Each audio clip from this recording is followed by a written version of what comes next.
제가 어, 웨스트민스터 신앙 고백의 모든 내용에 문제가 있다라고 말하는 건 절대 아니잖아요. 또 어떤 분들은 정인철 목사가 웨스트민스터 신앙 고백을 거부한다, 막 이렇게 프레임을 씌워가지고 그걸로 저를 노예의 면직을 시켜보겠다고 노예에다가 접촉을 하고 그러기도 했어요. 근데 제가 전체를 거부하는 것도 아니고 딱 하나, 웨스트민스터 신앙 고백이 가르치는 하나님과 사람 사이의 언약 부분에가 심각한 문제가 있다. 이 부분 때문에 기독교가 크게 왜곡이 되고 그리스도의 십자가까지 훼손이 되었다. 그 얘기 하나뿐이거든요. 그래서 그때는 그 주장을 할 때는 그 웨스트민스터 신앙 고백이 가르치는 아담과 하나님 사이의 그 언약의 그 아담론, 인간론이 펠라기안 주의하고 같은 내용이라는 걸 그때는 몰랐어요. 나중에 이제 계속 공부하고 여기저기를 책을 보다가 펠라기안이 가르치는 아담에 대한 신앙과 인간에 대한 신앙이 웨스트민스터 신앙 고백의 그 행위 언약 속에 그대로 있더라고요.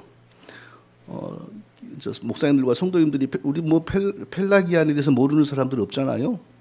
그런데 의외로 우리가 펠라기안에 대해서 나쁘다 하는 피상적인 그 개념은 강하게 가지고 있고, 또 알미니안에 대해서도 나쁘다 하는 건 다 가지고 있어요. 근데 왜 어떻게 나쁘지 하고 세부적으로 들어가면 우리가 의외로 모르고 있더라고요.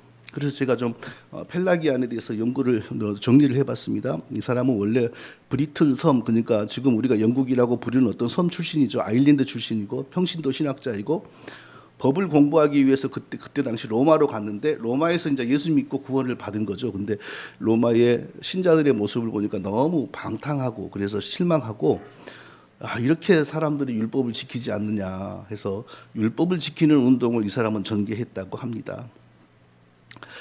이 펠라기우스의 중심 사상이 뭐냐?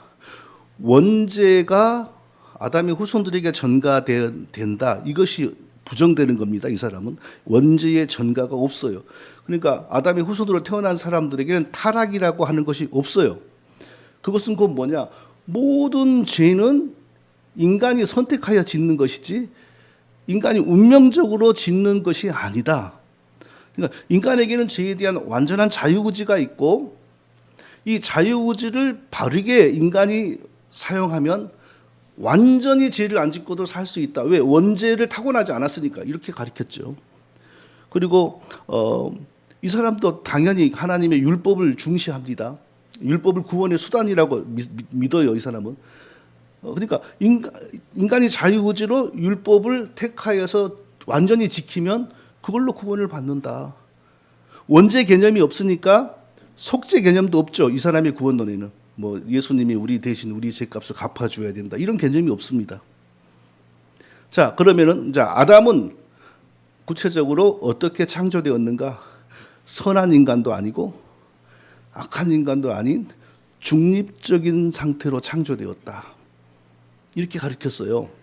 그러면 중립적 상태로 창조된 아담은 어떻게 구원을 받아야 되죠?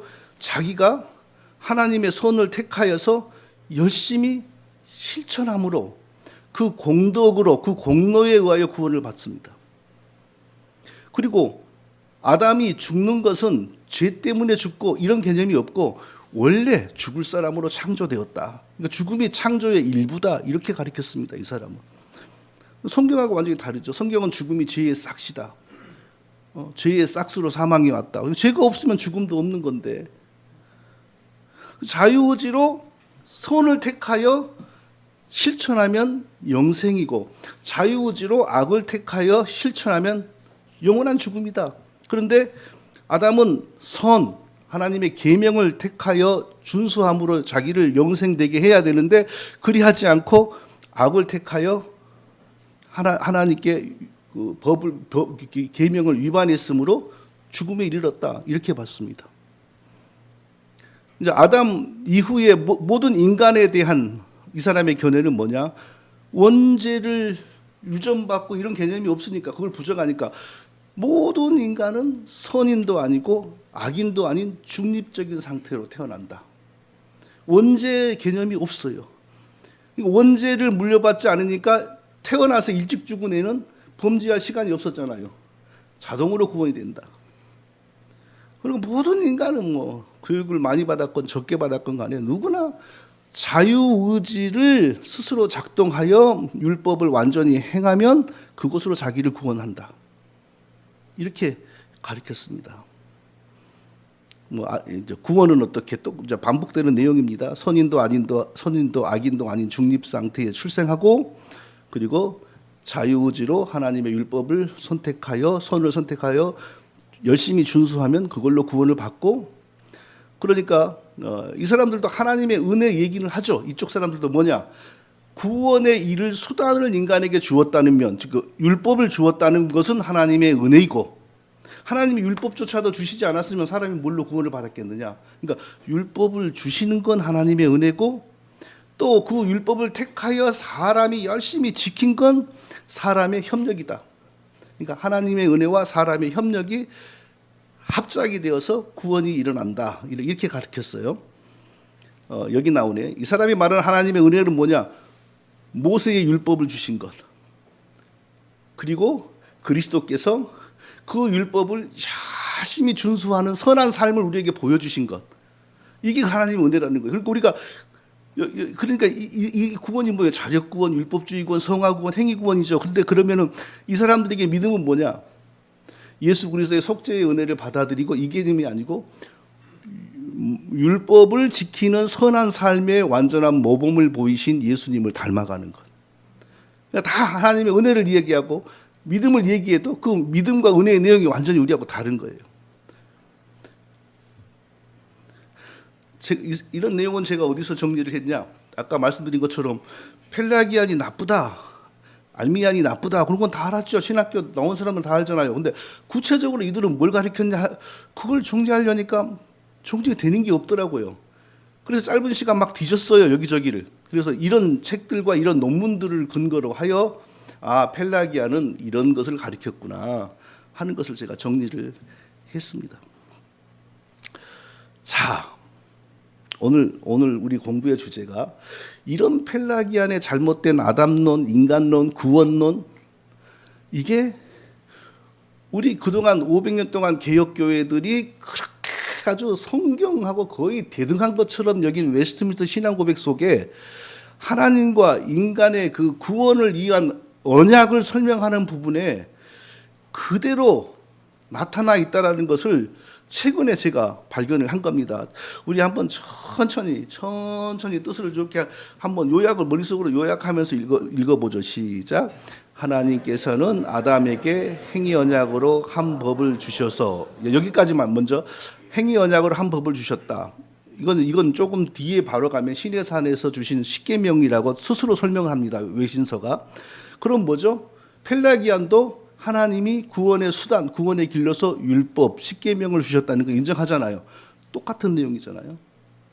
자, 그것에부터 시작. 그것에 의해 그와 그의 모든 후손들을 인격적인, 완전한, 정확한, 그리고 영속적인 순종의 의무 아래에 두셨고, 또 계속 그것의 실행에 근거한 생명을 약속하셨으며, 또 그것의 위반에 근거하여 죽음을 경고하셨고, 그것을 지킬 힘과 재능을 그에게 부여하셨다. 자, 이것을 정리를 해보자고요. 율법을 열심히 지키면 그 지키는 공로에 근거하여 영생을 약속하고, 그것을 위반하면 죽음을 내린다고 경고하고. 자, 여기에서 여러 가지가 들어있죠. 첫째, 뭐가 들었습니까? 저도 지금 정리를 밑에 써놓지 않으니까 여기서 또 정리를 또 해야 돼요. 어떻게 펠라기안하고 같습니까? 첫째, 그것을 지킬 힘과 재능을 그에게 부여하셨다. 이 말은 펠라기안이 인간에게는 원죄의 유전이 없으므로 완전한 자유의지가 있고, 완전한 자유의지를 통하여 그 율법을 100% 스스로 지켜서 구원에 이를 수 있다라고 하는 말과 다른 말이 아니죠. 그것을 지킬 힘과 재능을 그에게 부여하셨다. 그리고 순종하면 구원을 주시고 순종하지 않으면 구원을 주시지 않는다, 죽음을 내린다. 이건 뭐예요? 펠라기안들이 인간은 하나님이 제시하는 선을 택하여 선을 실천하면 영생이고, 악을 택하여 악을 실천하면 죽음이라 그랬잖아요. 똑같은 말이잖아요.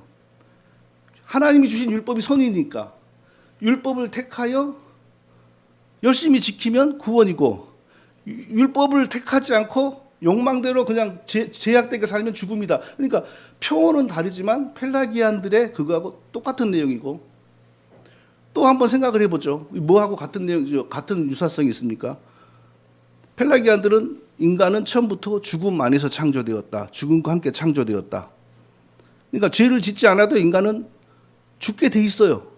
그 말하고 여기 똑같잖아요. 지금 현재 아담이 율법을 열심히 지켜서 그 공로로 영생을 얻지 못하면은 어떻게 되는 거죠?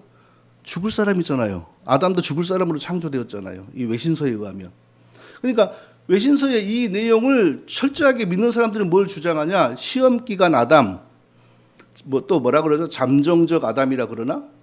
그러니까 아담은 태어나서 생명을 가지고 있었는데 그 생명은 우리가 믿고 칼빈이 믿고 루터가 믿고 이레네우스가 믿고 어거스틴이 믿은 것처럼 범죄하지 않는 한, 하나님을 배반하지 않는 한 계속 지속되는 생명이 아니라 아담이 율법을 지키는 노력으로 영생의 자격을 얻지 않으면, 못하면 죽을 생명, 임시적인 생명이라고 그러잖아요. 우리 한국에 이거 외신서를 절대시하는 분들이 다 그걸 노골적으로 말을 하지 않습니까? 지금 여기까지 정리되시고 이해되세요? 이해되시면 밝은 표정을 좀 지어주세요. 그런데 막 이해가 안 된다는 표정을 했으면 아 이거 이해가 안 되는데 나 혼자 나가야 되나 계속. 지금 웨스트민스터 신앙고백의 이 아담과 하나님의 구원을 위한 행위 언약 부분에 표현은 동일하지 않지만 사실상 같은 내용이 펠라기안들하고 외신서 여기에 같은 내용이 들어있다는 거죠. 맞죠? 예, 고개를 끄덕끄덕 하셨어요 지금요. 예, 예. 보세요. 선인도 악인도 아닌 중립 상태에 출생하여, 펠라기안 그렇게 가르쳤죠. 아담, 적극적인 의인도 아니고 적극적인 악인도 아닌 상태로 만들어져서 율법을 지켜서 적극적인 선인이 되면 구원. 완전한 율법 준수로 구원을 받는다. 펠라기가 그렇게 가르쳤죠. 아담, 완전한 십계명, 그 하나님의 마음에 새겨주신 법, 그 법은 나중에 신의 산에서 십계명으로 왔다라고 외신서 자신이 그렇게 설명을 해요. 그걸 완전하게 지키면 그 공로로 구원을 받고, 똑같은 내용이잖아요. 자, 펠라기안들, 하나님의 은혜와 인간의 협동으로 구원. 이거 외신서에서는 어떻게 나타나요? 하나님이 아담에게 구원을 얻을 수 있는 율법을 주시고, 아담이 그것을 택하여, 자유구지로 택하여 열심히 지키면 아담이 구원받는 거예요. 그러니까 아담의 구원도 결국 하나님과 인간의 협동으로 구원을 받는 거죠. 이렇게 우리가 개혁교회가 지난 400년, 500년 동안 절대적으로 맹신했던 웨스트민스터 신앙고백 속에, 웨스트민스터 신앙고백이 저는 95% 이상이 아주 훌륭한 진술이라고 저는 확신을 합니다.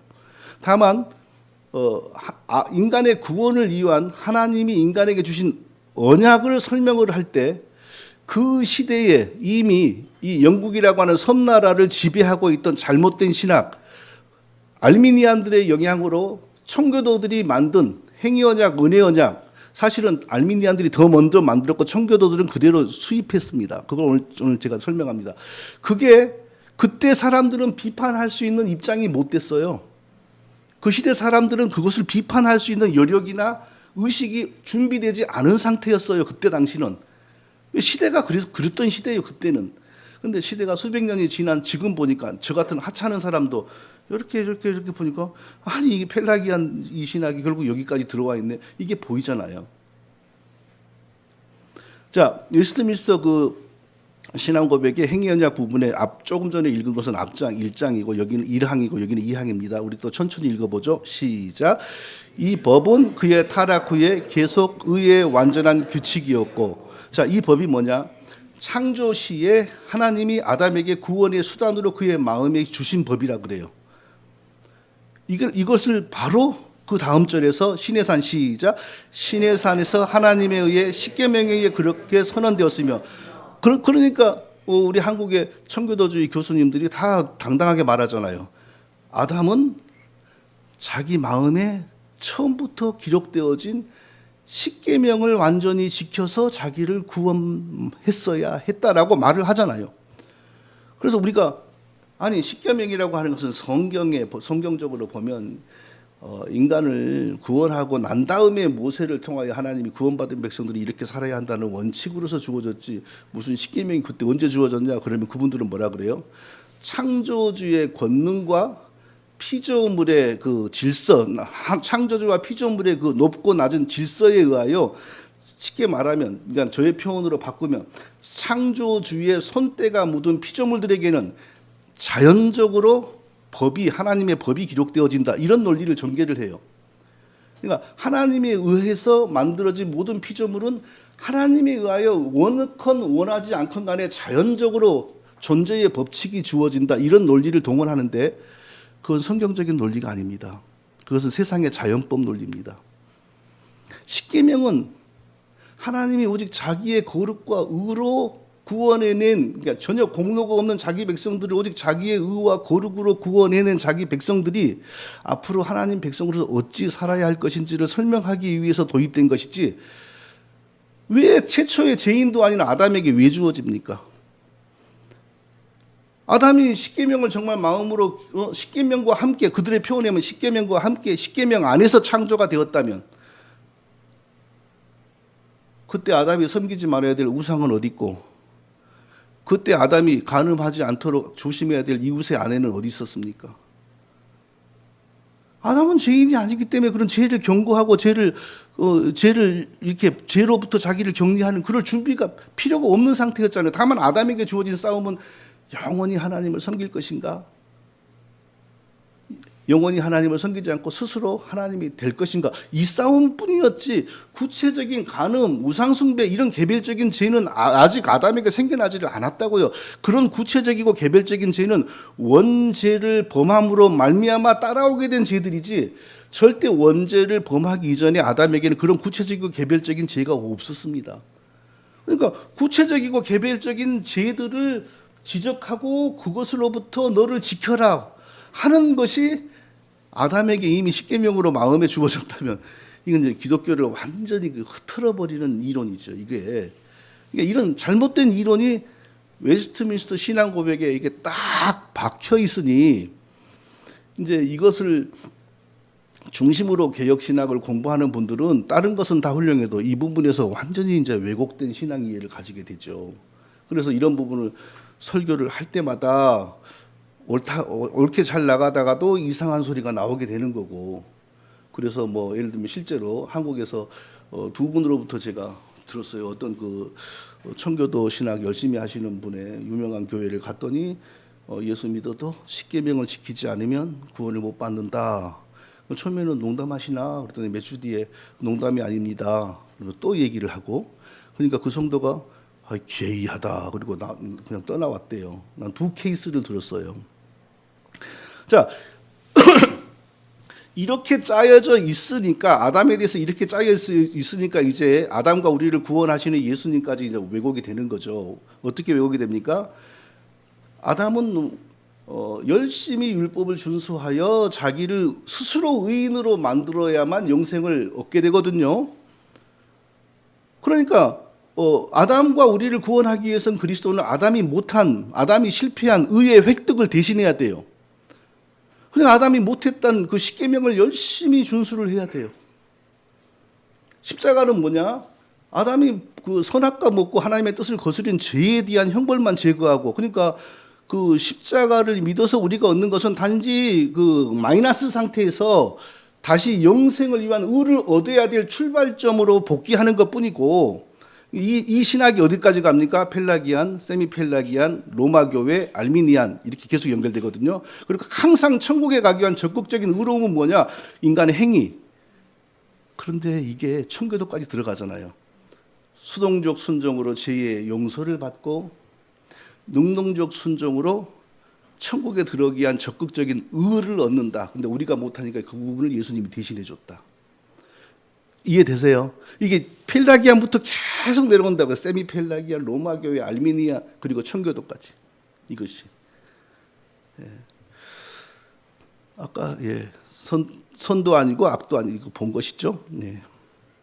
자, 요약해 보겠습니다. 펠라기안 아담과 웨스민스터의 행위 언약의 아담의 공통점, 선도 아니고 악도 아닌 중립적인 존재로 창조되었다. 그리고 창조 때부터 이미 죽음이 함께 있어서 스스로의 자격과 공로로 영생을 얻지 못하면 어차피 죽을 사람이었다. 그리고 영생을 얻는 길은 오직 하나, 율법 준수였다. 이게 같잖아요. 펠라기안과 외신서의 그 아담이. 여기서 이제 우리가 율법은 반드시 준수되어야 한다. 율법은 반드시 성취되어야 한다. 율법은 반드시 완성되어야 한다. 이 표현들이 바로 여기에 있는 거예요. 저는 처음에 몰랐어요. 뭐 사람들이 막 그 얘기하다 보면 구원을 위해서는 율법이 준수되어야 됩니다. 율법이 성취되어야 됩니다. 율법이 완성되어야 됩니다. 이런 표현이 계속 나오는데 이게 도대체 뭔 소린가? 저는 의뢰인 저는 율법의 정죄에서 우리를 구원해 내기 위하여 예수님이 대신 죽은 것이겠거니 이러는데 아니에요. 이 표현들은 이 사람들은 전부 다 아담이 지켰어야 될 모든 율법을 예수님이 대신 지켜야만 구원이 일어난다. 이 뜻을 하는 말이에요. 이걸 잘 간파해야 돼요. 구원을 위해서 율법이 준수되어야 된다. 성취되어야 된다. 완성되어야 된다. 이게 다 그 뜻을 하는 말이에요. 근데 펠라기안도 이런 말을 안 했지만 그 신학에서는 당연히 이거죠. 왜? 아담이 중립적으로 만들어져서 율법을 택하여 열심히 지키는 게 바로 율법 준수, 율법 성취, 율법의 완성이거든요. 그쪽에서 말하는 건. 그런데 그 펠라기안 구원론과 청교도 개혁주의 구원론도 똑같이 표현돼요. 구원을 위해서는 나 자신이나 또는 나를 대신하시는 예수님을 통해 율법이 준수되어야 한다. 율법은 성취되어야 한다. 율법은 완성되어야 된다. 이런 표현들은 하나같이 무슨 뜻이냐? 아담이 하나님 백성이 되기 위한 자격을 얻기 위한 십계명 율법 준수를 적극적으로 해서 얻었어야 될 그 의를 내가 직접 하거나 예수님이 대신해야만 구원이 벌어진다. 이 뜻으로 하는 말입니다. 율법이 성취돼야 된다. 율법이 완성되어야 된다. 이 말들은. 그런데 사도 바울, 이레네우스, 아타나시우스, 어거스틴, 루터, 칼빈 이런 정통 교회의 올바른 신학을 발전시키는 데 쓰임받은 귀한 분들에게는 이 사람들이 말하는 대로 예수님이 아담 대신에 율법을 다 지키신 공로로 우리에게 구원을 준다라는 능동적 순종의 개념이 없습니다. 그 영어가 없다는 것이 아니라 영어뿐 아니라 그런 개념 자체가 없습니다. 그럼 왜 이런 분들에게는 구원을 위하여 쉽게 말하면 율법이 완성돼야 된다, 율법이 준수돼야 된다, 율법이 성취돼야 된다 이런 개념이 왜 없을까요? 아담에 대한 관점이 달라서 그래요. 아담에 대한 관점이 아담에 관하여 펠라기안들처럼 임시적으로 창조되었다, 중립적으로 창조되었다, 또 어차피 가만 놔둬도 죽을 사람으로 창조되었다 이렇게 믿었으면 아담이 영생을 얻기 위하여 스스로 지켜서 만들었어야 될 의에 대한 율법의 의에 대한 개념을 이분들도 가졌겠죠. 근데 이분들은 그런 개념을 안 가져요. 왜? 아담은 임시적으로 창조된 적이 없고 중립적으로 창조된 적이 없고 죽음과 함께 창조된 적이 없으므로 아담은 처음부터 믿는 하나님 백성으로 처음부터 하나님께 반역하지 않으면 영원히 죽지 않을 영생의 몸으로, 그러니까 영생을 좀 저쪽 사람들은 불사로 이해를 합니다. 때려 죽여도 도끼로 찍어도 안 죽는 것을 영생이라고 저들은 설명을 해요. 어차피 아담이 죽었는데 저들은 뭐냐? 저들의 영생 개념이냐? 불도저로 깔아도 안 죽는 게 영생 아니냐? 이 개념이에요. 그냥 아담이 결국 죽었지 않느냐? 이 논리로 저들은 반박을 계속해요. 얼마나 우스꽝스럽습니까? 영생의 정의는 뭡니까? 하나님과의 올바른 관계죠. 콘크리트로 만들어진 토끼라도 하나님과 올바른 관계를 가지고면 계속 하나님의 은혜로 살겠죠. 지푸라기로 만들어진 지렁이라도 하나님이 계속 살게 해서 살겠죠.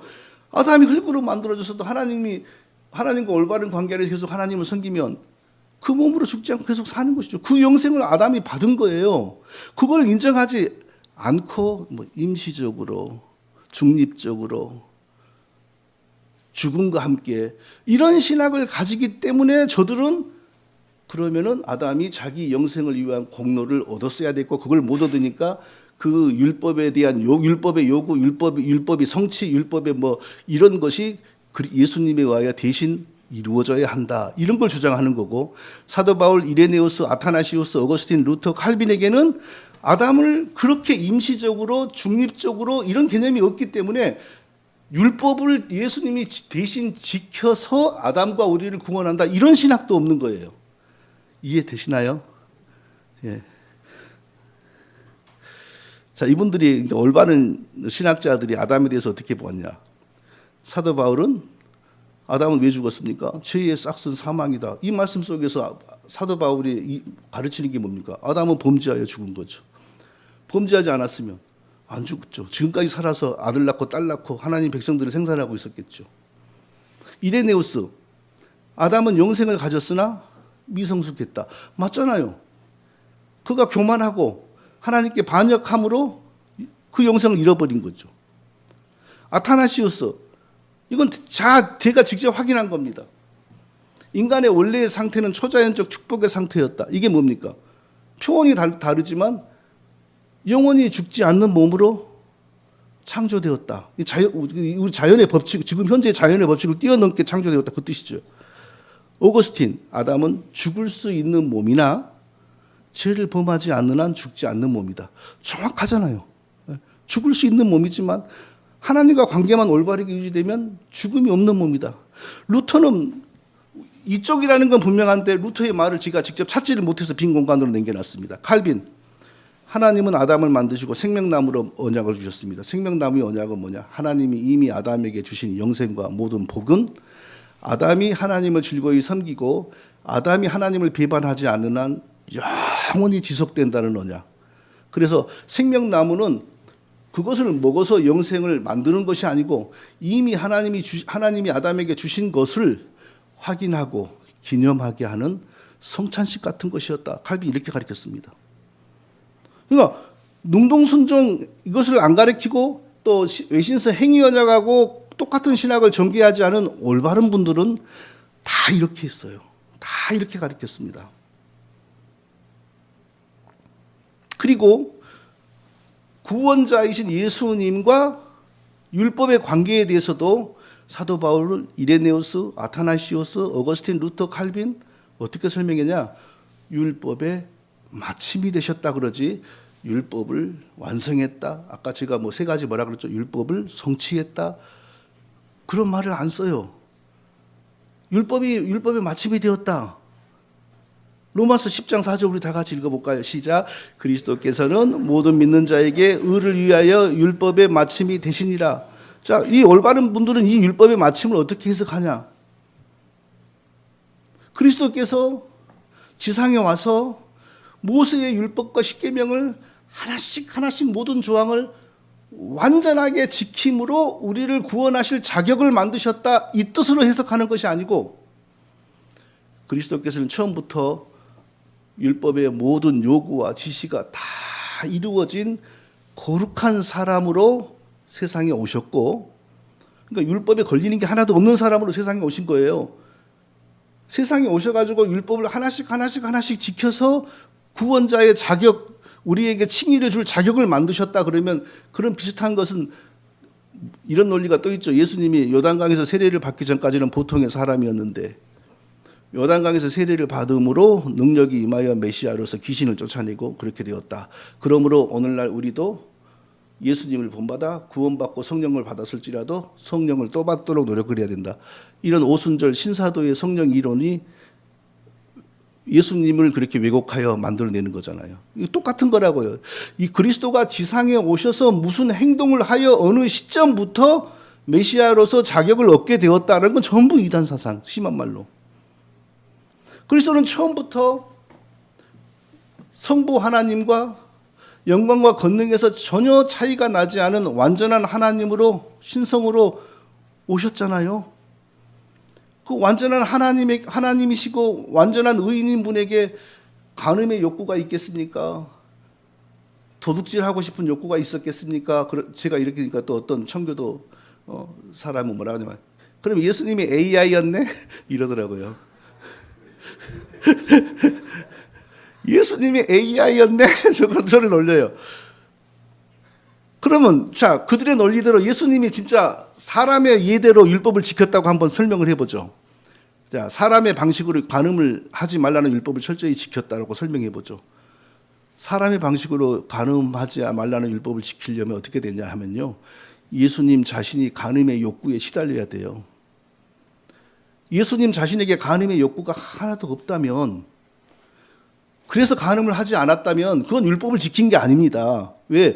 율법의 지배가 되어서 그럼에도 자기가 초인적인 노력으로 간음을 하지 않아야, 그러니까 막 음란한 그림이나 음란한 뭘 보면 얼른 이렇게 가리지만 사실은 손가락 사이로 이게 뭐야 하고 더 막 지켜보고 이런 욕망이 있는 사람이 그래도 하나님이 간음하지 말라 그랬지 하고 완전히 자기 마음을 간음으로부터 멀리할 때 간음하지 말라는 율법을 지킨 것이지, 처음부터 간음의 욕구나 간음의 죄와 무관하게 이게 좀 묘한 표현인데, 예수님이 남성으로서의 다 신체적인 그 구조가 우리 남자들하고 똑같았음에도 불구하고 그 모든 성적인 감정이나 기관이 죄가 없으므로 완전히 하나님의 뜻과 의도에 일치하는 방식으로 작동이 된 거죠.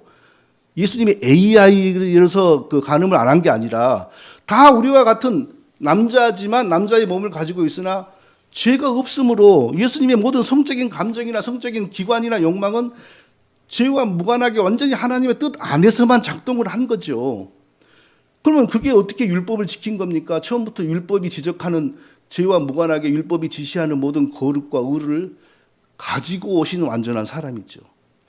그러니까 절대로 예수님이 무슨 율법을 하나씩 다 지켜서 모든 율법을 다 이루었다 이런 식으로 이걸 설명하면 안 되고, 죄인으로 태어나 율법이 지적하는 죄에 잡혀서 벗어나지 못하고 결국 율법의 요구대로 비참한 죽음을 당해야만 하는 인간을 대신하여 율법의 요구가 다 이루어진 거룩하신 분, 율법이 지적하는 죄와 하나도 상관이 없는 분이 죄인들이 받아야 될 율법의 저주를 대신 받음으로 더 이상 죽어라 하는 율법의 요구가 우리 죄인들에게 미치지 않게 만드신 것이 바로 모든 믿는 자에게 의를 이루기 위해 율법의 마침이 되시니라라는 말씀의 뜻입니다.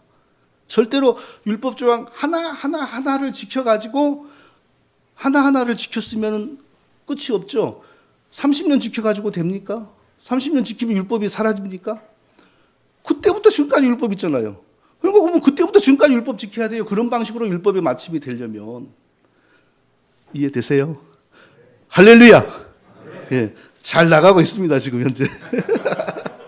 딴 데 가면은 막 벌써 이제 준비를 합니다. 끝나면 나는 이런 식으로 덤벼야지 하고 막 눈이 벌써 움직입니다 막. 그리고 뭐 찾아요.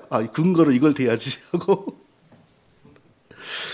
사도 바울, 이레네우스, 아타나시우스, 어거스틴, 칼빈의 신학과 내용이 전혀 다른 이런 펠라기안 신학이, 그러니까 이 웨스틴서는 1647년에 만들어졌는데 펠라기안은 400년대잖아요. 400 몇 년도에 이단 정죄 받았거든요.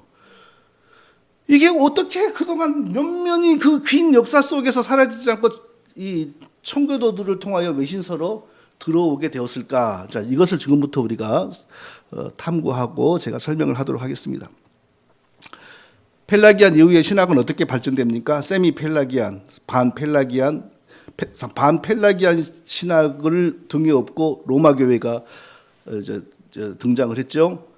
근데 여기서 달라진 건 뭐냐? 원죄가 인정이 됩니다. 그럼 원죄가 이제 인정이 되면 원죄도 해결해야 되잖아요. 구원을 위해서. 그리스도를 믿고 영세를 받음으로 원죄가 제거됩니다. 이게 계속 어떻게 이어집니까? 수동순종으로 이어집니다.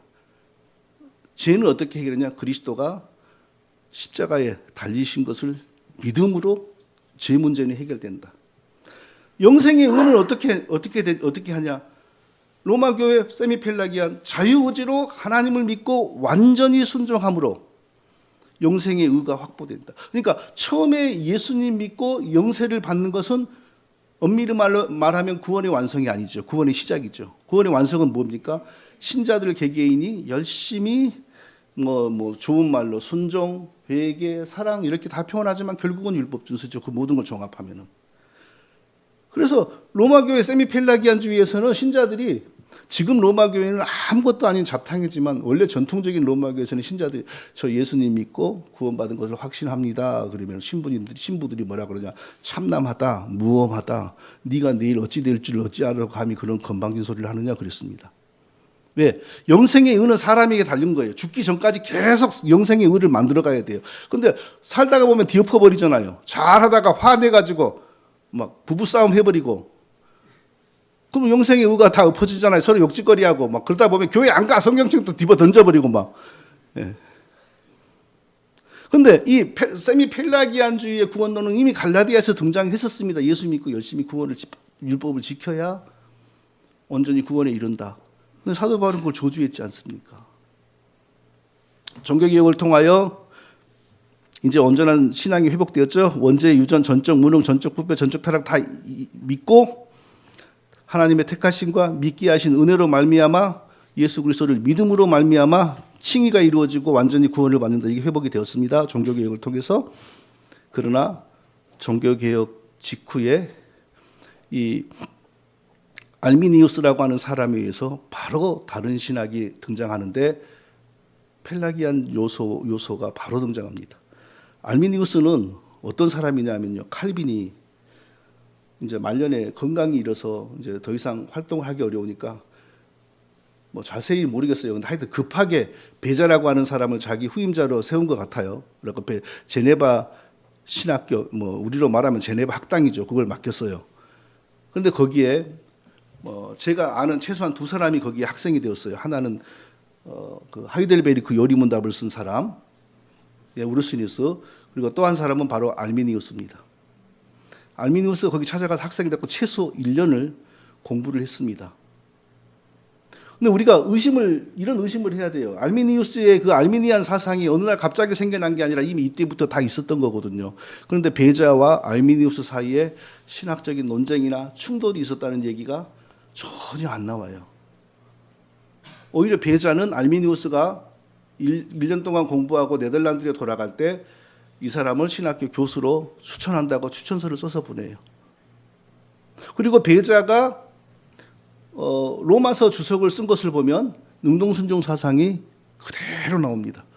그리스도께서 모든 율법을 다 지키신 공로에 근거하여 영생을 청구하셨다. 그러니까 우리는 그동안 칼빈, 베자 막 쭉쭉쭉쭉쭉 칼빈의 신학이 잘 발전되어 내려온 것으로 생각하지만 이게 충격적인 말이죠. 그럼 우리가 건질 게 뭐가 있냐? 너 혼자 오르냐? 이제 이럴 거예요, 저 사람들은. 그러나 진실을 추적하면 칼빈의 그 훌륭한 신학이 칼빈이 세운 후임자에서부터도 바르게 발전되지 않았다는 것이 진실입니다. 칼빈의 후임자 베자가 정말 칼빈의 신학을 바르게 이해하고 바르게 가르쳤다면 알미니우스가 거기 1년 동안 있으면서 신앙의 교정이 일어났어야 되잖아요. 전혀 일어나지를 않았습니다. 그리고 네덜란드에 가가지고 이제 그 사상을 점점점 발전시켜서 드디어 네덜란드에서 알미니안 사상이 꽃을 피잖아요. 그래서 네덜란드의 칼빈주의 교회들이 휘청휘청하고 막 망할 지경이 된 겁니다. 그래서 일어난 게 뭡니까? 도르트 총회 1618년부터 1619년 그 도르트 총회의 주제는 하나입니다. 알미니우스에 의해서 시작이 된 알미니안 신학을 이단으로 규정하는 겁니다. 이 알미니안 신학도 똑같아요. 어떻게 구원받냐? 원죄 타락했지만 인간은 완전히 영적으로 죽은 것이 아니기 때문에 자유의지로 예수님을 선택할 수 있다. 그러니까 구원을 받기 전부터 구원을 받을 준비를 인간은 할 수 있다.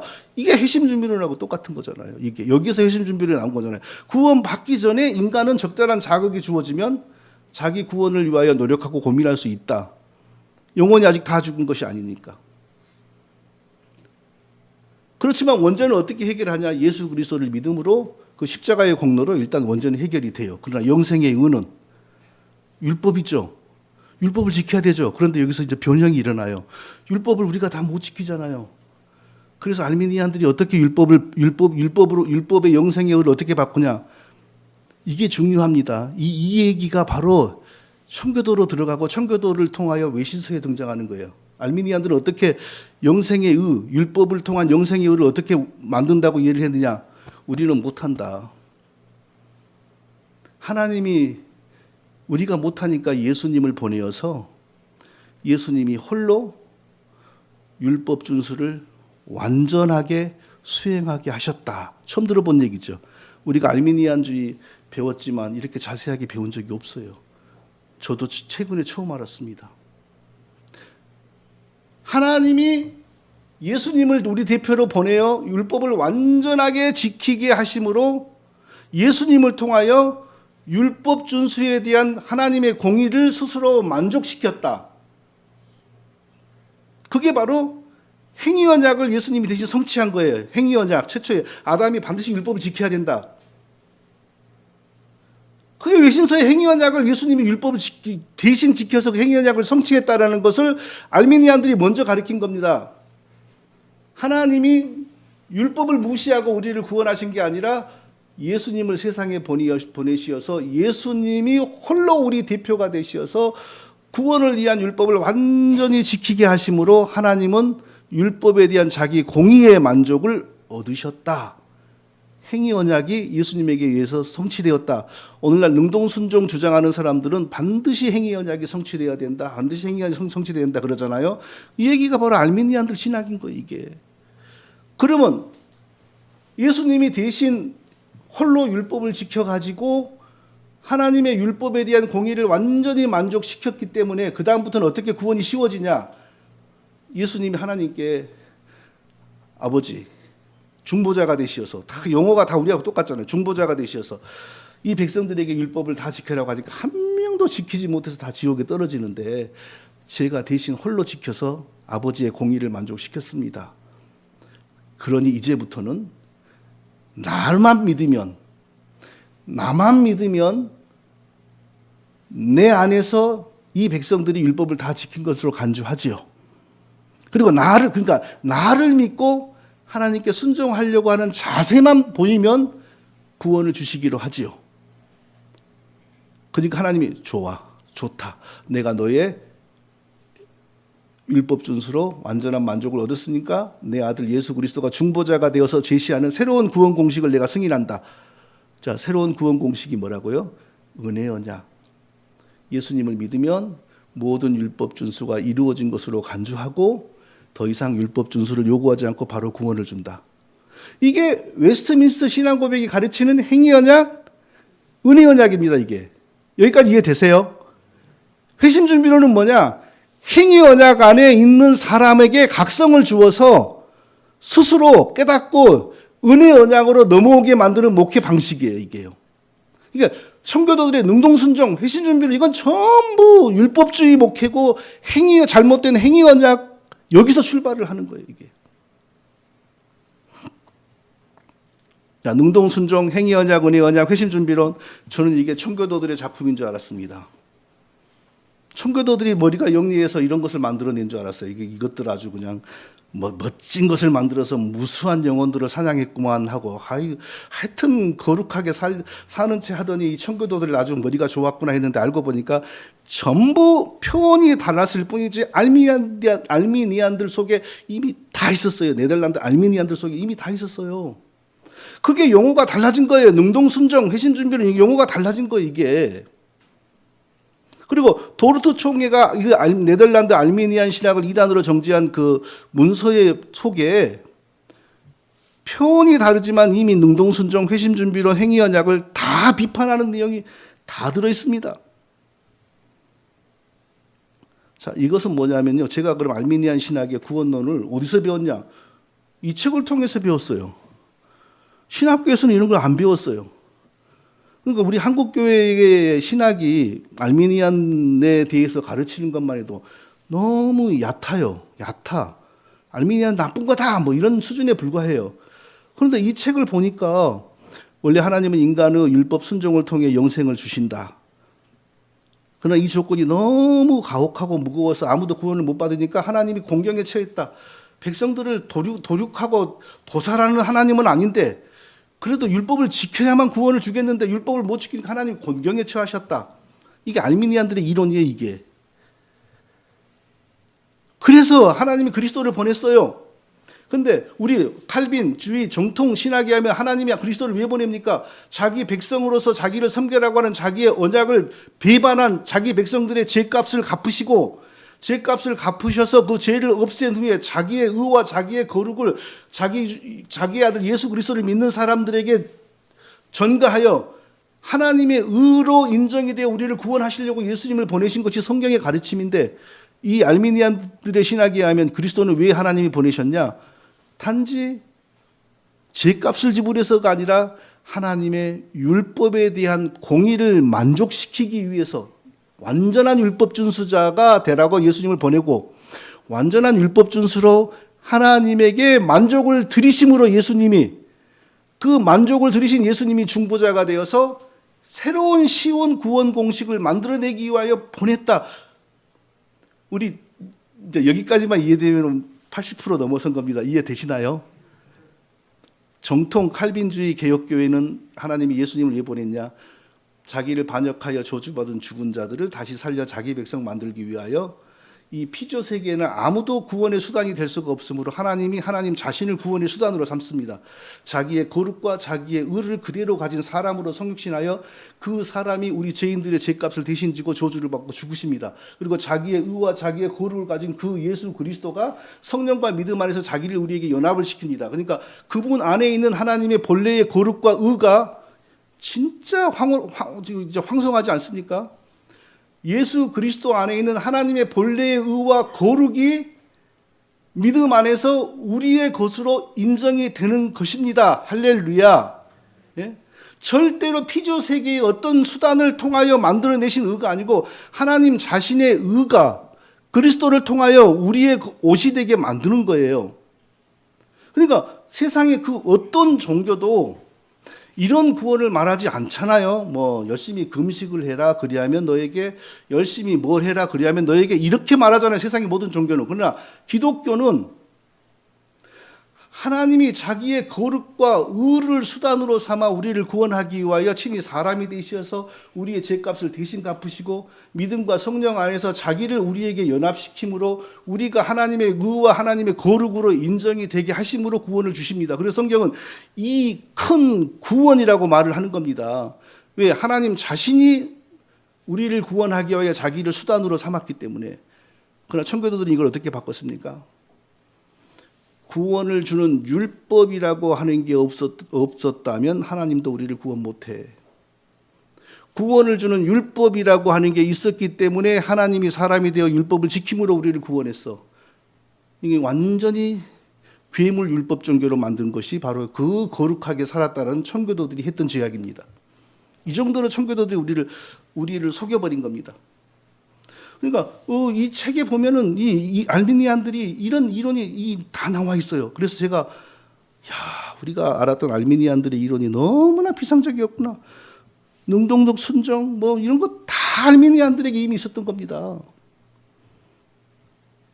그래서 도르트 신조가 알미니안들을 비판하고 정죄하는 그 도르트 신조 문서를 발표했잖아요. 근데 거기에 보면은 벌써 그때 당시 알미니안들이 주장한 내용 속에 행위 언약, 은혜 언약 이야기가 나옵니다.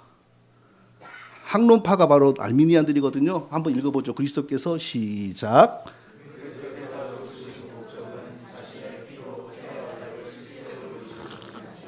거기까지. 자, 그리스도께서 죽으신 목적은 자신의 피로 새 언약을 실제로 이루는 것이 아니라, 이게 이제 알미니안들의 주장입니다. 이건 사실 이 내용대로만 되면 옳은 말이죠. 예수님이 우리를 위하여 속죄의 피를 흘리심으로 아담이 하나님을 배반한 죄가 무효화되는 거죠.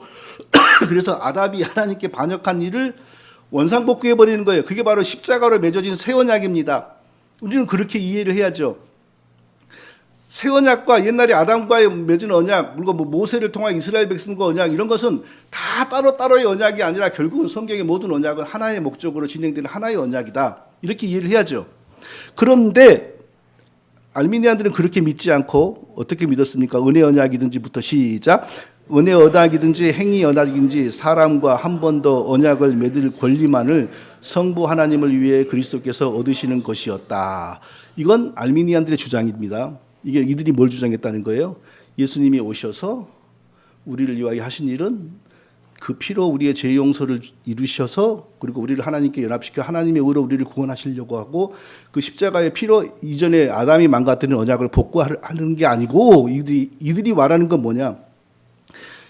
하나님이 사람으로 오셔서 행위 언약으로는 구원이 너무 일어나지 않으니까 왜 율법을 지키는 사람이 없으니까 하나님이 사람에 대해서 대신 율법 잘 지키고 그리고 자기를 믿으면 율법을 지킨 것으로 간주해주고 쉽게 구원을 주는 은혜 언약을 만들어내기 위하여 오셨다.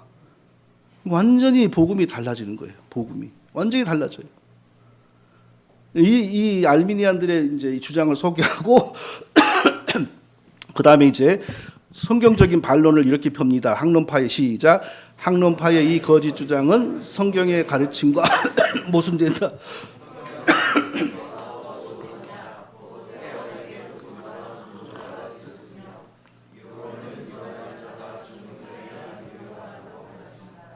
예, 자, 이 도르트 총의 우리 칼빈주의 조상들은 뭐라고 반박을 했냐면은 예수님이 직접 자기의 피로 우리를 구원하려고 오신 것이 아니라 더 쉬운 또 다른 구원의 언약을 만들어내기 위하여 오셨다. 행위 언약, 은혜 언약을 가리키는 알메니안들의 신학이 잘못되었다라고 비판하면서 이렇게 말합니다.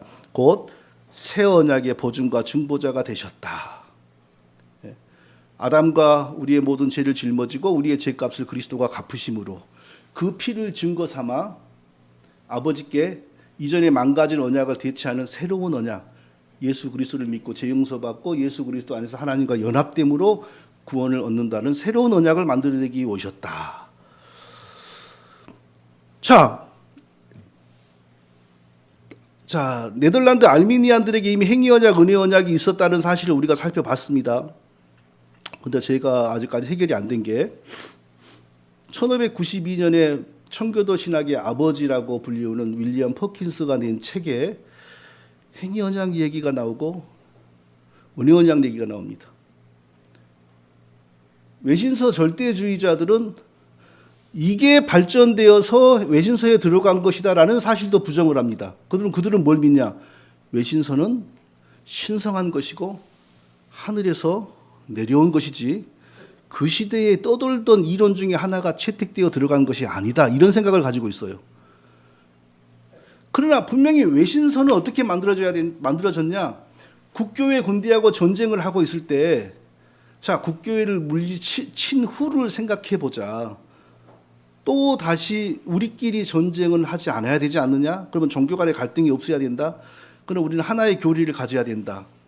이 목적하에 전방에서는 전쟁을 하고 후방에서는 이 종교를 인위적으로 영국, 잉글랜드 의회가 인위적으로 종교를 개혁주의로 통합하기 위해서 인위적으로 만들어낸 게 외신서입니다. 근데 큰 부류가 회중주의자들, 쉽게 말하면 회중파 청교도들, 가장 다수의 잉글랜드 장로교 청교도들, 그리고 숫자가 적은 스코틀랜드에서 내려온 장로교 교인들, 이렇게 해서 만든 거예요.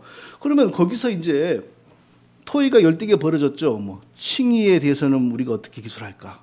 그래서 칭의를 다루는 사람은 1호실로 가라. 성화에 대해서는 어떻게 할까? 성화에 대해서 문구를 만들 사람들은 2호실로 가라. 자, 그럼 하나님과 사람의 언약에 대해서 만들 사람들은 3호실로 가라. 이런 식으로 해가지고 작업을 한 거예요.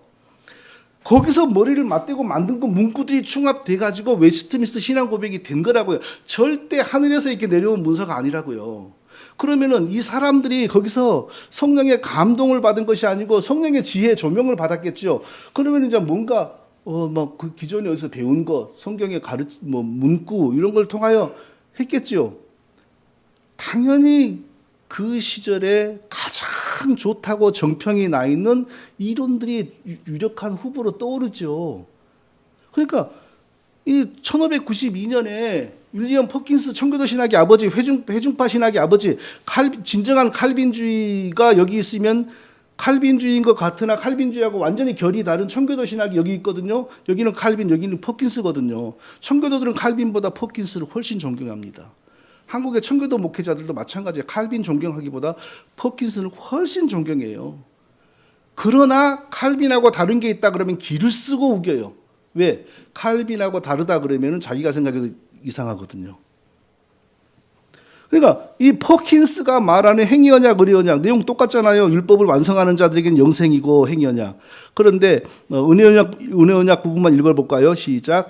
은혜언약은 하나님께서 그리스도와 그의 유익을 인간에게 값없이 약속하는 것. 여기까지. 이게 뭔 말이에요? 그리스도와 그의 유익을 값없이 약속하는 건 뭔 말이에요?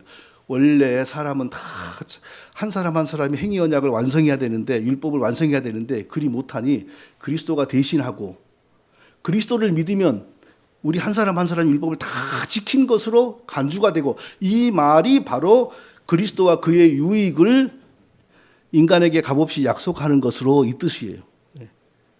그리고 이제 그리스도를 믿고, 여기는 뭐예요? 죄들을 회개함으로 언약이 체결된다. 뭐 어떤 데는 그리스도를 믿고 순종하는 자세를 가짐으로 새로운 구원 언약이 체결된다. 이런 식으로 표현이 되는 겁니다. 이건 이미 알미니안들에게 다 있었던 이론이라고요. 이 표현은 조금씩 달라도. 그러니까 외신서의 행위언약, 은혜언약을 가깝게는 퍼킨스에게서 발견되고, 퍼킨스가 먼저였는지 네덜란드 알미니아였는지 먼저였는지 아직은 그건 모르겠습니다. 그런데 이걸 생각해 보면요, 알미니우스와 베자가 한 집안에서 1년을 동거했고, 퍼킨스는 칼빈의 책보다는 베자의 책을 아주 좋아했습니다. 영국 땅에, 잉글랜드 땅에 베자의 책을 소개한 사람은 퍼킨스입니다. 그러니까 느낌이 좀 이상하잖아요. 느낌이 이상해요. 이쪽 동네가. 행위언약 아까 읽어봤고요. 은혜언약 읽어봤고, 하여튼 알미니안, 퍼킨스 누가 먼저인지 몰라요. 알미니안, 퍼킨스의 행위언약, 은혜언약이 웨스트민스터의 행위언약, 은혜언약하고 내용이 표현은 다르지만 거의 대동소이하다. 이건 분명한 사실이에요. 이걸 절대 부정 못해요. 이걸 부정하면 진짜 뻔뻔한 거죠. 자, 지금 이제 마지막입니다. 여기만 넘어가면 100% 끝납니다. 그러면 어떻게 펠라기안에게서 알미니안으로 들어온 이 이상한 구원론이, 율법주의가 어떻게 청교도들에게 넘어갔고 어떻게 외신서까지 들어갔는가? 이것만 이제 해결을 하면 오늘 이제 끝나는 겁니다. 첫째, 이건 저의 합리적인 추론입니다. 잉글랜드와 네덜란드 사이에는, 알미니안 신학이 발전한 네덜란드와 잉글랜드 사이에는 좁은 바다가 있었습니다. 그러니까 한국과 일본의 바다보다 더 좁은 것 같아요. 그래서 당시에는 굉장히 왕래가 많았습니다. 잉글랜드에서 어려운 일을 당하면 재빨리 배를 타고 네덜란드로 도망을 가고 그랬어요. 학문적인 교류도 많았죠, 당연히. 그러니까 네덜란드에서 벌어지는 이런 일들은 의외로 우리가 생각하는 것보다 훨씬 빠르게 청교도들에게 다 전파가 되었습니다. 두 번째, 이것이 이제 정확한 근거이죠. 1600년대 초반 알미니안주의가 잉글랜드 국교회와 청교도들의 신앙을 사실상 점령했다라는 학자들의, 근데 이 학자들은 이런 걸 밝혀내기 위하여 쓴 책들은 아니죠. 그런데 그때 당시에 객관적인 자료들을 다루다가 무심결에 흘러나온 말들이죠. 청교도들에게 알미니안주의가 영향을 미쳤다라는 원하는 말을 찾기 위해서 3일 동안 넘겼어요. 그래서 찾아낸 게 바로 172페이지의 내용입니다. 한번 읽어보세요. 시작.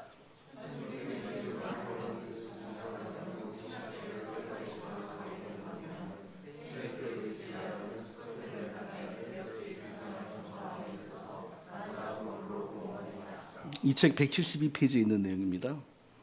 1600년대 이후에 알미니우스 사상은 영국의 신학계를 급속하게 장악하고 있었고, 그러나 세인트 루이스 대학은 스코틀랜드에 있대요. 이 대학은 끝까지 칼빈주의에 남아 있었다. 스코틀랜드는 원래 칼빈주의 장로교의 땅이고, 영국 밑에는 베자나 퍼킨스 이런 사람들을 통하여 베자의 신학이 먼저 들어온 데거든요. 그러니까 이상해요. 베자하고 알미니우스가 같이 시간을 보냈어서 그런지 베자의 그 알미니우스 신학이 잉글랜드를 급속하게 밀려오기 시작한 겁니다. 또요, 또 시작.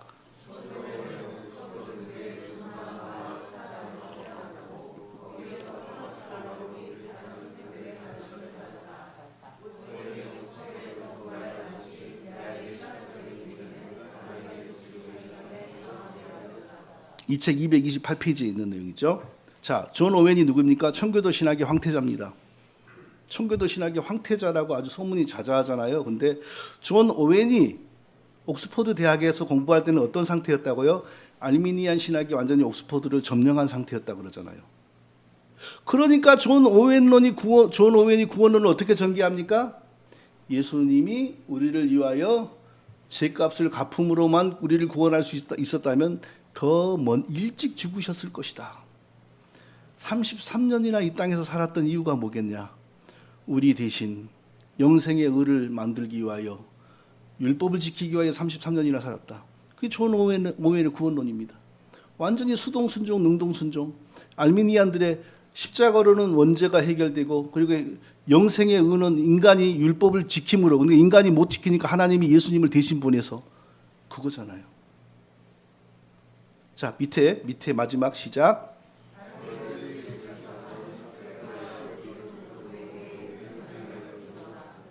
자, 네덜란드의 이 알미니우스의 사상이 영국의 성공회, 성공회가 아니면 뭐예요? 다 지금 아직 청교도 교회는 하나도 못 세워졌지만 그런 거 아니에요. 이렇게 알미니안 사상이 영국 땅에, 잉글랜드 땅에 강하게 영향을 미치고 있었다는 사실을 우리가 그동안 들어본 적 있습니까? 청교도들은 순결한 땅에서 하나님이 주시는 말씀을 직접 받아서 믿으면서 거룩하게 살았던 것처럼 우리가 들었지. 그들이 성장하고 청교도 지도자들이 성장할 때에 이렇게 알미니안 사상이 옥스퍼드 대학, 대부분의 청교도주의자들이 옥스퍼드 이런 데 출신이거든요. 거기가 알미니안에 지배되고 있는 상황 속에서 그들이 신앙을 배웠다라는 사실을 누가 우리에게 말을 했습니까? 그러니까 오늘날 우리는 많은 자료가 있어서 이건 칼빈주의, 이건 알미니안주의, 우리는 분별이 되잖아요. 이때는 알미니안주의가 이제 발흥하고 칼빈주의도 이제 막 발전되고 자리를 잡을 때이기 때문에 뭐가 개혁주의고 뭐가 알미니안주의인지 분별이 없을 때라고요. 그러니까 청교도들이 자기들도 모르게 이런 걸 다 받아들인 거죠. 근데 받아들이고 시간이 지나갈수록 이들이 설교하는 거나 뭐에 보면 뭔가 칼빈하고 달라. 그러면 뭐라고 변명을 하죠? 칼빈주의가 청교도들에 의해서 더 구체적으로 세련되게 발전되었다. 이렇게 말을 했잖아요. 또 심지어는 종교개혁이 청교도들에 의하여 더욱더 개혁되었다. 이렇게 말을 했잖아요. 사실은 종교개혁교회를 알미니안주의 재단에다가 끌어서 서서히 바치고 있었는데, 데오도르 베자, 아까 제가 했던 얘기죠. 능동순종 신학의 조상입니다. 예, 확실하게 이 사람의 로마서 주석에서 나타납니다. 그러니까 로마서 주석에서 예수님이 모든 율법 조항을 지키신 공로에 근거하여 영생을 청구하셨다. 이렇게 말을 한다는 것은 알미니안 사상하고 똑같은 거거든요. 그러니까 알미니우스하고 1년을 같이 보냈죠. 시간을 보냈어도 하나도 불편함이 없고 이질감이 없었던 거예요. 거기에 올리비아 누스, 사실 하이델베르크 요리문답 강의, 거기에 능동순종 사상이 있냐 없냐라고 엄밀히 말하면 보기에 따라 있는 것 같기도 하고 보기에 따라 없는 것 같기도 한데요. 제가 보긴 있습니다. 그때 당시는 그런 개념이 없었다니까요. 이 개혁자들에게. 그때 당시는 로마 교회에 사람이 율법을 준수하여 의를 완성해야 된다는 개념만 비판을 했지, 예수님이 대신하여 우리에게 주었다 그러면 다 옳은 걸로 생각하는 분위기니까 그 개념이 분명히 없었던 거예요, 그때는. 그러니까 하이델베르크 요리문답이나 이런 것도 절대적으로 믿지 말고 어떤 부분이 이상하다 싶으면 줄 그어놓고 넘어가고 나중에 다시 생각해보고 그래야 됩니다. 자, 주제가 하나가 더 남았네. 끝날 줄 알았는데 여기 20분 만에 끝내겠습니다. 그럼 포킨스와 청교도들은 왜 알미니안 신학인 행위, 은혜, 언약을 도입하여 자기들의 핵심 신학으로 삼았을까? 대체 무엇을 얻으려고 그렇게 했을까? 그럴 필요는 뭐가 있었을까? 이 부분을 설명하고 이제 오늘 공부를 마치겠습니다. 자, 그것에 대한 정답은 간단합니다. 청교도 운동의 신학적 동력원이었습니다. 청교도 운동에도 신학적인 깃발이 필요하잖아요. 바로 그것을 행위 언약, 은혜 언약으로 해결을 한 것입니다. 자, 청교도 운동을 한번 간단하게 정리하겠습니다. 1580년대 말 또는 1590년대 초에 접어들자 청교도 운동은 이제 전반부가 끝나고 후반부를 접어들었는데, 전반부 청교도 운동의 핵심은 뭐냐? 국교회를 없애고 칼빈이 유럽에서 만든 장로교회를 우리 잉글랜드에 도입합시다, 이거였습니다. 근데 국교회는 쉽게 말하면 국교회 대표가 누굽니까? 왕이잖아요. 그때 당시 엘리자베스 여왕이잖아요. 엘리자베스 여왕은 절대 그걸 수용하지 않습니다. 왜냐하면 자기가 세상 정치로 나라를 다스리고, 그리고 보이지 않는 영적인 세계 교회도 자기가 지금 다스리고 있거든요. 왜? 자기가 자기 마음에 든 사람들을 주교로 감독으로 다 세워가지고 교회도 통제하고 있고 세상 나라도 다스리고 있는데, 청교도들이 자꾸 장로교회로 바꿉시다 그러면 장로교회는 정치와 교회가 다르잖아요. 그러니까 임금이 교회로부터 직접적인 간섭을 포기하고 손을 떼야 돼요. 그러니까 엘리자베스 여왕이 얼마나 그 여자분이 권력력이 강하고 정치력이 셌는지 말도 못합니다. 지금 영국의 영광의 기틀을 그 여자분이 만들었다 그러잖아요. 그래서 주교들과 합작을 해가지고 완전히 청교도들을 말살합니다. 그 주장이 더 이상 못 나오도록. 그래서 어느 지경이 되었냐? 더 이상 장로교회를 세우자라고 하면 이 섬나라 안에서 살 수가 없게 되었습니다. 그래서 어떤 상황이 벌어졌냐 하면요, 1590년대 초에 청교도들이 선택할 수 있는 길은 세 개였습니다. 첫째, 국교회에서 완전히 떠나서 새로운 청교도 개혁교회를 설립하는 것. 자, 그들이 그렇게 해서 소수가 시작한 게 회중교회였죠. 장로교회가 아니라. 그 전까지는 그렇게 장로교회 하더니 막상 교회를 만드는데 그때 보니까 회중교회를 만들어요. 장로교회는 당회, 노회, 총회, 이렇게 운영이 되잖아요. 근데 이들이 막상 교회를 만들 때 보니까 국교회에서 뭐 주교, 감독 이러거나 장로교회 뭐 당회, 노회 이거나 무슨 차이가 있냐. 다 위에서 시키는 대로 하는 거 아니냐. 국교회에서 정말 막 자기들이 염증을 느꼈던 것이 너무 강했기 때문에, 소위 신자들의 신앙적 피동성, 수동성에 대한 염증이 너무 강했기 때문에 신자 한 사람 한 사람이 적극적으로 교회를 운영하는 데 참여하는 것을 너무 비정상적으로 그리워하다 보니까 장로교회를 선택한 게 아니고 회중교회를 다르게 말하면 조합교회입니다. 목사는 설교를 하지만 목사가 특별한 권한을 가지지 않고, 장로님도 있을 수 있어요. 근데 장로도 특별한 권한이 없어요. 그리고 모든 조합원들이, 교회 조합원들이 대등하게 의논해서 교회를 운영하는 겁니다.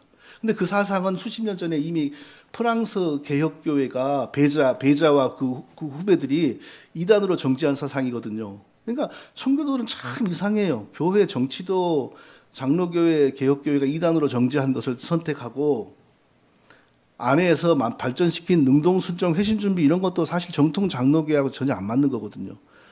그럼에도 한국교회는 지금까지 청교도가 다 장로교회하고 똑같은 것으로 이렇게 들어와서 자리를 잡았잖아요. 이제 그게 드러나지 않습니까? 이제서야. 자, 소수는 국교회를 이탈해가지고 나가서 청교도 개혁교회를 세웁니다. 근데 영국 땅 안에서 개혁교회를 세운 사람은 다 사형당하고, 그래서 네덜란드로 도망을 가지고 청교도 개혁교회를 세우는데, 네덜란드에서 교회를 세운 건 전부 회중교회였고, 회중교회 안에는 능동순종 발달, 회심준비 발달, 그리고 막 사람들이 입회 선서 강하게 하고요. 왜냐하면 한 사람 한 사람이 교회 조합원이니까.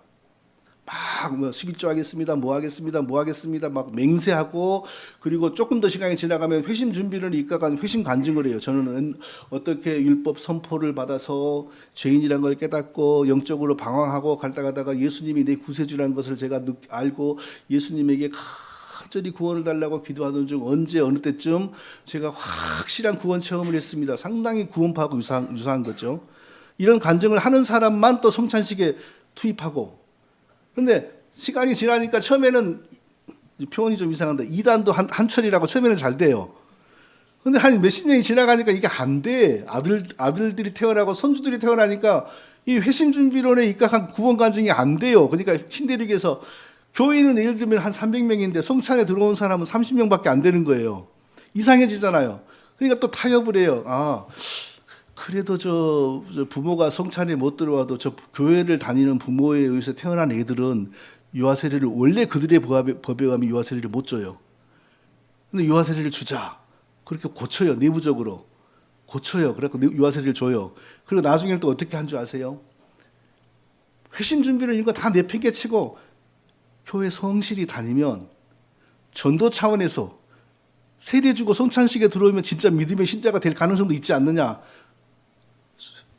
세례 주고 성찬식에 오게 해요. 이게 어떤 사단을 일으키냐면요. 나중에 조나단 에드워드는 바로 조나단 에드워드에게 교회를 물려준 그의 외할아버지가 그 일을 주도한 사람입니다. 외할아버지가 제일 큰 대형 교회를 만들었어요. 그런 목회를 통해서.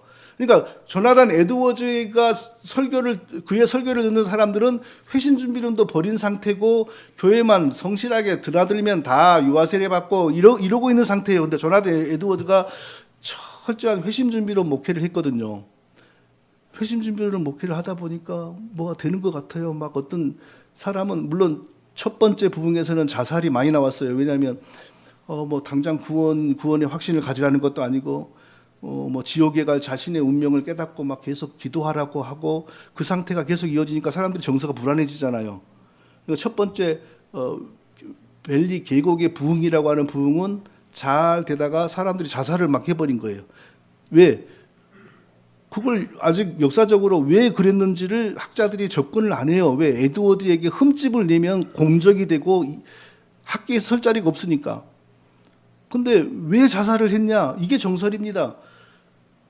예수 그리스도를 믿으세요. 재영서를 주시고 하나님이 구원을 주십니다. 이렇게 설교를 하지 않고 계속 지옥의 저주와 율법에 막 이런 무서운 얘기를 해요. 근데 우리는 그것도 모르고 에드워드는 단지 막 그 설교문을 읽었기만 했는데 성도들이 디비져지고 굴렀다 막 이렇게 배웠잖아요.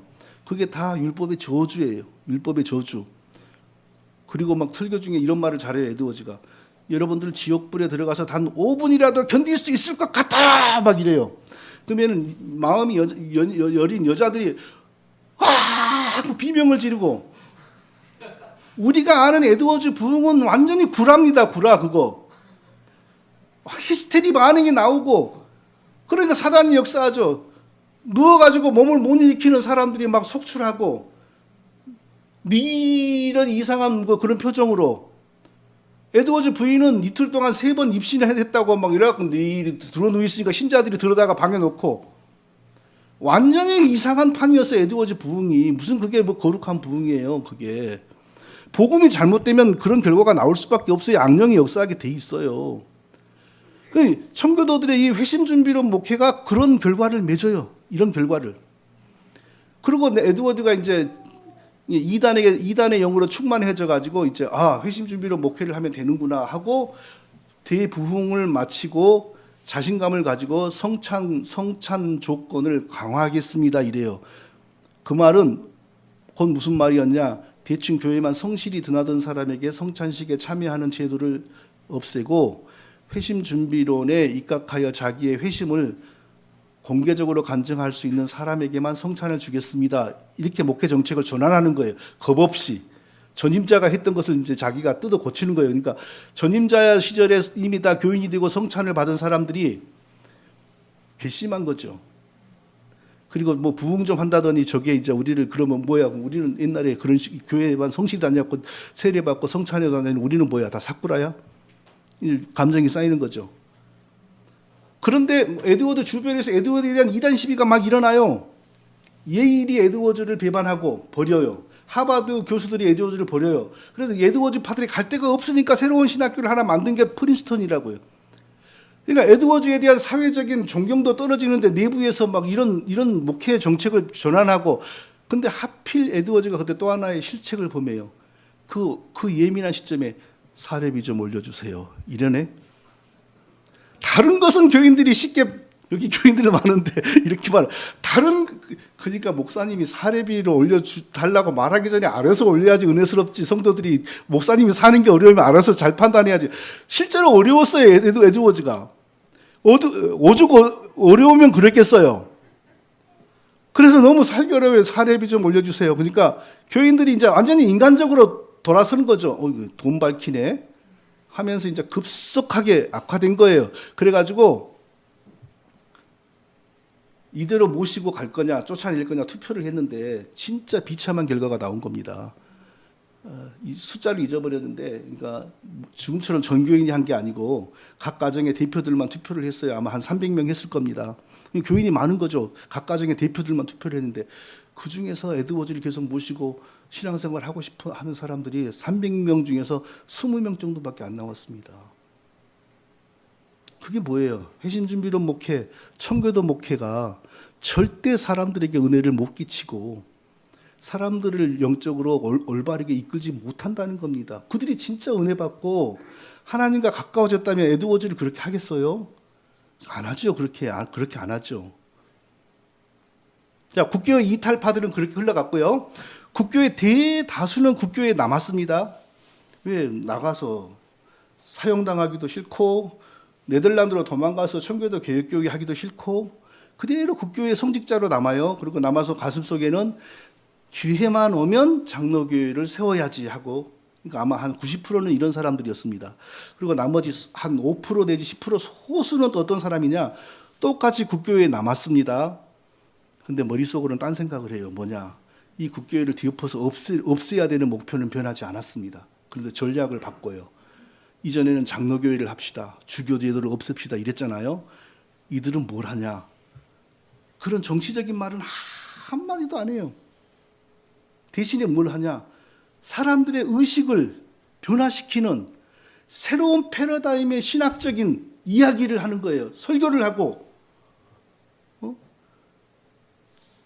표면적으로는 11조 강조, 주일 성소, 주일을 어떻게 지키냐? 신약의 안식일이다. 그리고 토요일 밤부터 구약의 안식일처럼 지키고 가정 예배 강조하고 이런 것만 강조를 했어요. 그리고 구원을 위해서는 칼빈주의하고는 좀 다르게 나가는 거예요. 칼빈은 하나님의 예정, 하나님의 주권, 하나님의 선택을 강조하는데 그래 가지고는 사람들을 변화시키지 못한다.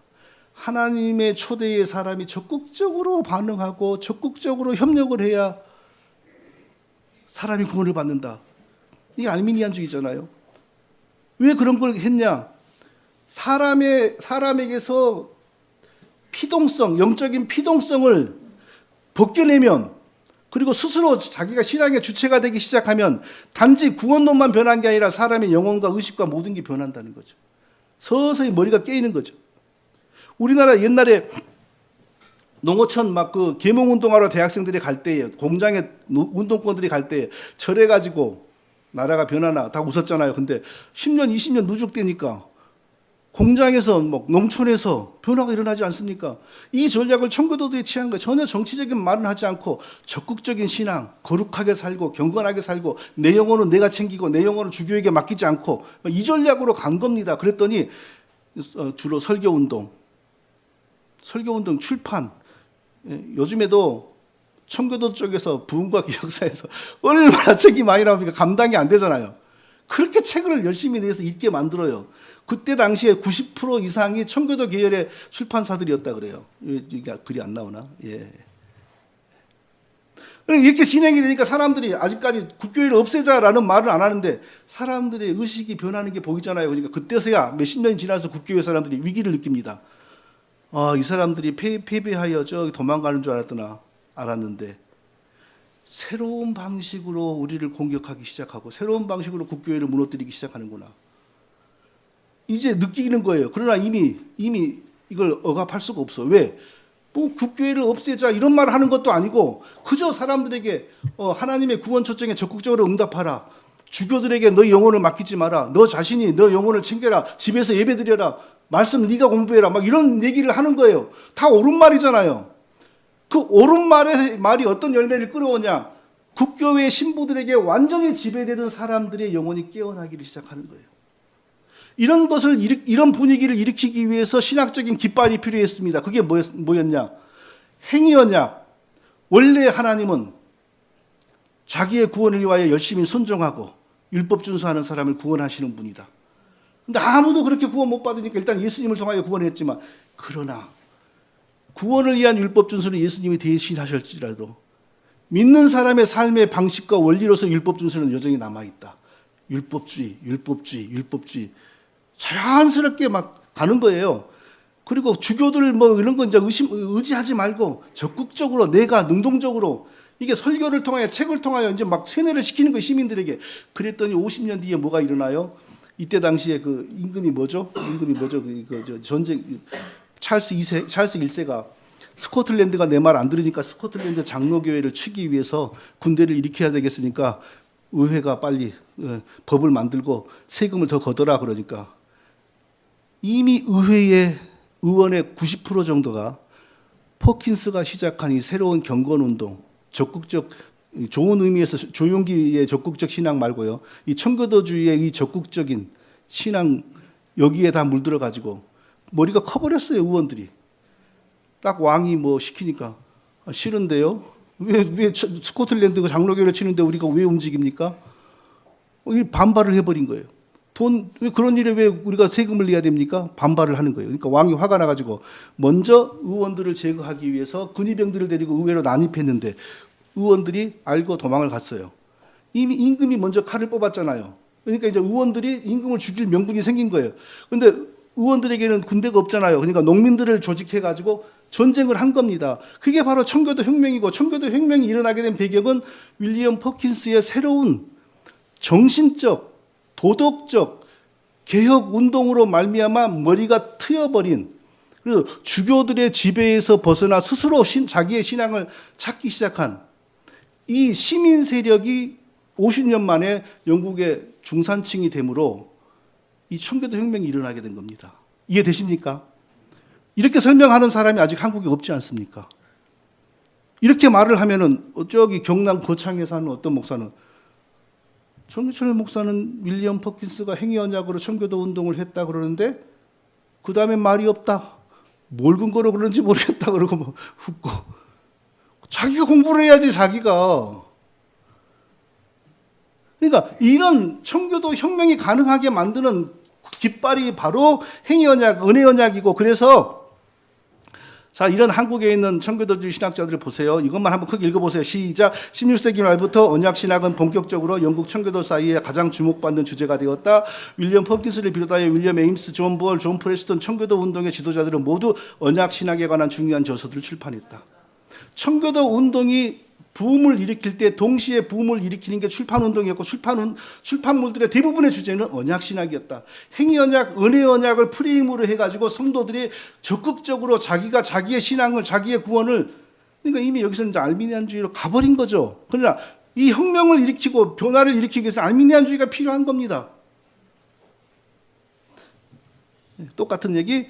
그래서 청교도들이 행위언약, 은혜언약으로 얻은 건 뭡니까? 시민들의 신앙 자세를 각성하여 국교회를 타파한 건 얻었죠.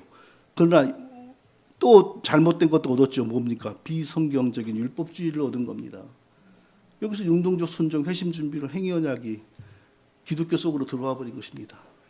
자, 결론 우리 다 같이 읽어보고 마치겠습니다. 시작. 퍼킨스 청교도 운동의 원동력은 인간이 구원을 위해 적극적 자세를 가져야 한다는 율법주의, 성화주의, 펠라기아 나담론, 인간론, 구원론을 이어받은 알미니안 신학의 영향을 받았기 때문, 청교도 신학이 만기하면 알미니안 요소로 성경적 복음이 훼손되는 결과가 항상 나타남. 청교도 운동이 성공하게 된 이유는 알미니안주의가 있었기 때문입니다. 그러니까 청교도 운동이 극에 달하면 청교도 신학이 지금도 한국 교회를 지배하게 되면 반드시 칼빈주의가 죽고 알미니안주의가 살아나게 됩니다. 그렇잖아요. 지금 현재가 그렇지 않습니까? 제가 오늘 짧은 시간에 그래도 많이 압축하여 전달을 했는데 잘 전달이 되었기를 바라고요. 그리고 필요하신 분들은 이거 다 복사해가지고 가셔서 이것을 근거로 더 많이 연구하시기를 바랍니다. 박수로 마치겠습니다.